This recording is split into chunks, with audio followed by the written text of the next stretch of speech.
Assalamualaikum warahmatullahi wabarakatuh.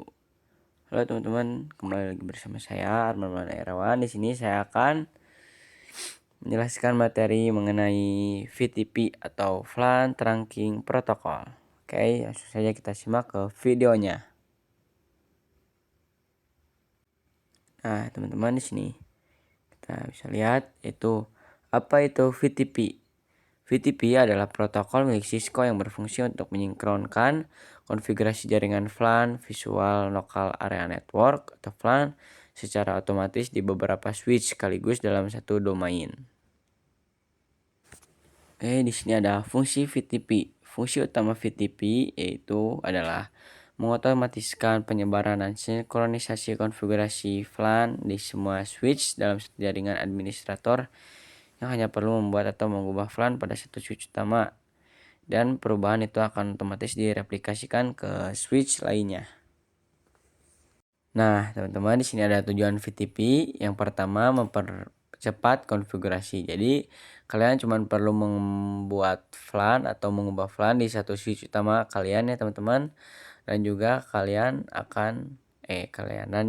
dan VTP akan menyebarkannya secara otomatis teman-teman ke switch lainnya dalam jaringan. Jadi kalian gak usah capek-capek teman-teman, karena di sini otomatis ya teman-teman langsung ke switch lainnya dalam jaringan. Yang kedua ada konsistensi data ya teman-teman. Di sini yaitu untuk memastikan database VLAN di semua switch tetap sama dan konsisten teman-teman. Dan juga di sini untuk mengurangi human error teman-teman, yaitu menghindari kesalahan ketik atau perbedaan konfigurasi antar switch pada jaringan berskala besar ya teman-teman. Oke teman-teman, di sini kita langsung lanjut ke cara kerja VTP. Cara kerja VLAN Trunking Protocol adalah protokol Cisco yang secara otomatis menyebarkan dan menyinkronkan informasi ke konfigurasi VLAN ke semua switch dalam satu jaringan. Administrator jaringan cukup untuk membuat, menghapus atau mengubah VLAN di satu switch utama yaitu teman-teman. Dan switch lain atau klien akan memperbarui database VLAN-nya secara otomatis ya teman-teman. Jadi di sini akan memperbaruinya secara otomatis teman-teman. Di si database VLAN-nya ini teman-teman akan memperbarui database kliennya secara otomatis teman-teman. Nah, di sini kita langsung saja masuk ke mode-mode VTP ya teman-teman. Di sini yang pertama ada server ya teman-teman. Di sini yaitu server yaitu mode default pada banyak switch Cisco dalam mode ini. Jadi kalian akan membuat, mengubah atau menghapus VLAN dan menyebarkannya ke switch lain dalam domain VTP ya teman-teman. Yang sama informasi VLAN disimpan di non volatile atau RAM atau NVRAM. Yang kedua ada klien. Switch dalam mode ini tidak diizinkan untuk membuat, mengubah atau menghapus VLAN ya teman-teman. Jadi switch klien hanya untuk bertugas. Jadi klien itu hanya bertugas untuk menerima aja teman-teman. Jadi mereka gak ada izin untuk membuat, mengubah atau menghapus VLAN ya teman-teman. Itu hanya dilakukan oleh server ya teman-teman. Jadi si klien ini hanya bertugas untuk menerimanya saja dan menyinkronkan dan meneruskan pembaruan konfigurasi VLAN dari switch servernya teman-teman, dari yang kirimnya ya teman-teman. Dan di sini ada transparan. Switch dalam mode ini mengabaikan informasi pembaruan VTP yang datang dari switch lain. Anda tetap bisa membuat, mengubah atau menghapus VLAN secara lokal di switch ini.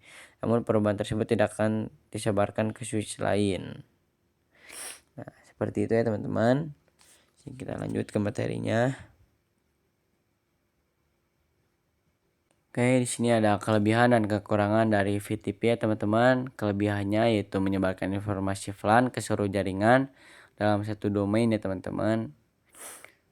Nah, itu kelebihannya. Dan kelebihannya lainnya itu yaitu memberikan efisiensi luar biasa ya teman-teman bagi administrator ya teman-teman. Nah, dan untuk kekurangannya, dari kekurangannya VTP itu ya teman-teman, ternyata cukup fatal ya teman-teman jika salah konfigurasi. Jadi kekurangannya itu membawa risiko operasional yang fatal.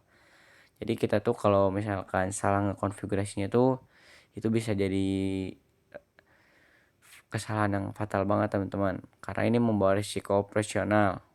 Jadi di sini kita harus teliti dan jangan sampai salah konfigurasinya ya teman-teman. Oke, setelah kelebihan dan kekurangannya dari VTP, di sini kita akan lanjut ya teman-teman ke materi selanjutnya. Nah, teman-teman, di sini ada syarat-syarat agar VTP berjalan. Nah, ternyata ada 4 syarat ya teman-teman agar VTP bisa berjalan. Yang pertama itu domain VTP-nya sama ya teman-teman. Ini itu gak boleh beda ya teman-teman domain VTP-nya. Dan juga passwordnya juga harus sama ya teman-teman, gak boleh beda-beda passwordnya, harus sama. Dan juga versi VTP-nya harus sesuai ya teman-teman dengan yang digunakan, tidak boleh beda.